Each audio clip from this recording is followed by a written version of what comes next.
Elsewhere in geopolitics, under surveillance this morning, coming to the negotiating table. We're trying to get that settled. I've settled 8 wars. This would be the 9th, and our people are over in Russia right now to see if we can get it settled. Not an easy situation, let me tell you. What a mess.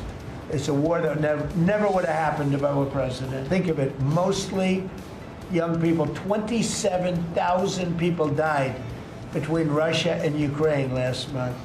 What a shame.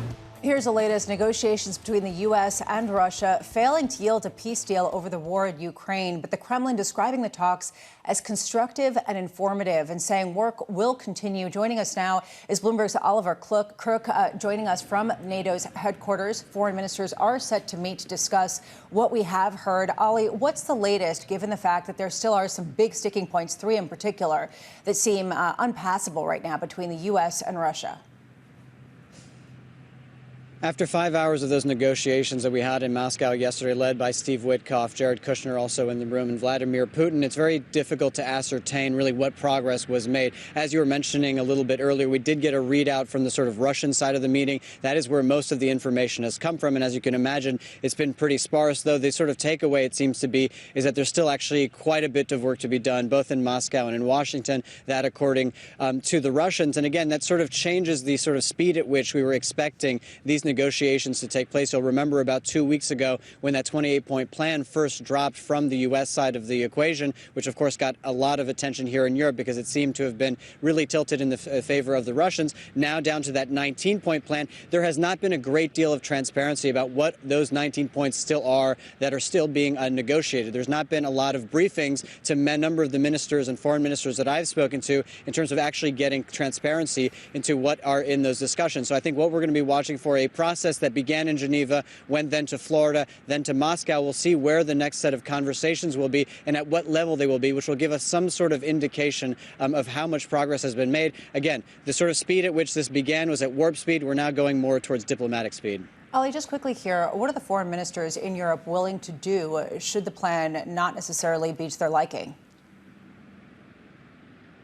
Well, this is exactly the problem. And I asked the Canadian foreign minister this yesterday in the sense that if, Trump has come to the table with a plan before, it has failed before, and then the U.S. walked away for a while. If the U.S. walks away at this point, what is the architecture? Is there a coalition of the willing architecture? Is there a European architecture? And I think the answer is that really there is only plan A, and that is the Trump plan. I don't think everybody is going to be greatly pleased with it necessarily, but everybody is sort of conscious of the fact that this is the train that's leaving the station, and they need to be on board. So this is a very awkward position, as you can imagine, for foreign ministers here in Europe who have to support a plan that they don't really know the contents of.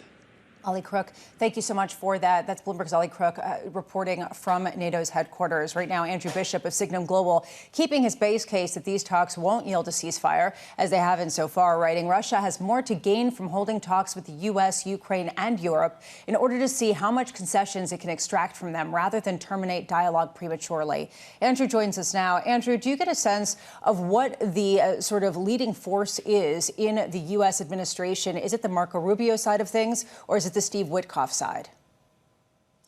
So it's interesting because most people would assume it's Witkoff, but I would say that the reason the Kremlin didn't jump at the offer that was made to them last night is probably because Marco Rubio actually successfully allowed the Ukrainians to push back on this Russian demand for preemptive pullback from the Donbass, right? So Russia wants the Ukrainians to vacate the remaining parts of the Donbass in eastern Ukraine that it still occupies. And it seems that that's not the offer that Witkoff and Kushner came to Moscow with. So I would say Rubio really has the upper hand right now. The question is how long that can last.